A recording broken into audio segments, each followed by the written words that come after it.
just as the man's finger jerked the trigger. The man's eyes had barely widened in horror before the lead ball smashed into his cheek and bored on into his brain. Preacher let go of the gun and straightened to look around and see how the rest of the fight was going. 8 men had attacked Preacher and his companions as they got ready to break camp on the fine spring morning.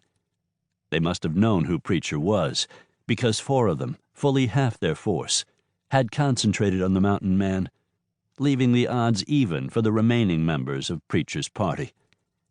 That was a mistake, of course, but no matter what else the men might have done, this attack wasn't going to work out well for them.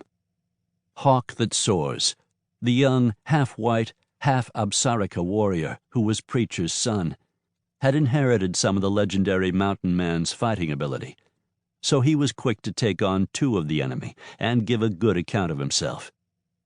He had downed one of them with a pistol shot and struggled hand-to-hand with the other, the early morning sun flashing on the knife blades they sought to plant in each other's bodies.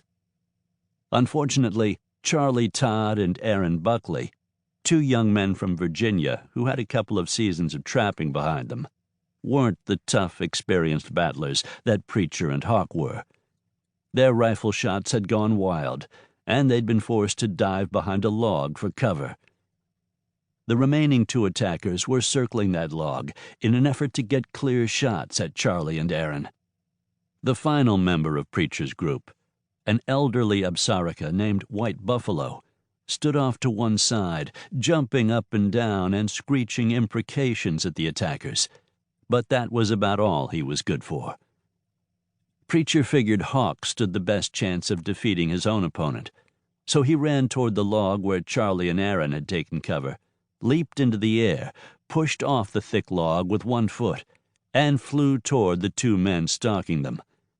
Jumping off the log in that way had given Preacher some height, so the men had to jerk their rifle barrels up at an angle as they both instinctively fired at him.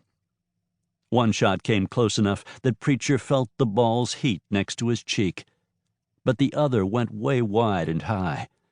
He snapped a kick at the man on his right, catching him on the jaw with his moccasin-shod heel and sending him flying backward. Preacher grabbed the other man and dragged him down. They sprawled on the ground, but Preacher recovered first. He snatched his own knife from its sheath, raised it, and brought it down, burying the blade in the man's chest. He pulled it free, let his momentum carry him over in a roll, and surged back to his feet with a lithe vitality, belying the fact that he had spent more than 2 decades on the frontier. Hawk was rising from the body of his opponent, wiping his knife's bloody blade on the man's buckskin shirt as he rose. He and Preacher quickly circulated among the sprawled figures littering the campsite to make sure they were all dead. They were, except for the man Preacher had just kicked in the face. His jaw was broken. He made agonized, incomprehensible noises as the upper half of his body twisted and jerked on the ground. His bleating took on a frantic, terrified note when Hawk grabbed his hair, jerked his head up, and got ready to cut his throat. "Hold on there," Preacher said to his son. Hawk looked up with a surprised frown on his face. "They attacked us," he said in excellent English. "Now that they are defeated, they have no right to expect that we would let them live." "Go ahead and kill him," White Buffalo urged. "Never let an enemy live to fight another day if it is in your power to take his life." Aaron and Charlie didn't say anything, but both young men looked pale and shaken by their close brush with death.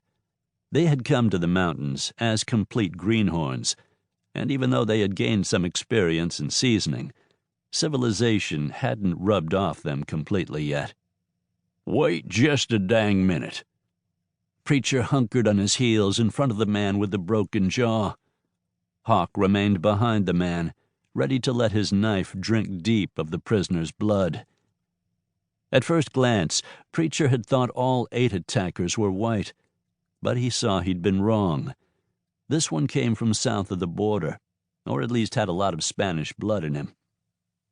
"Habla inglés,"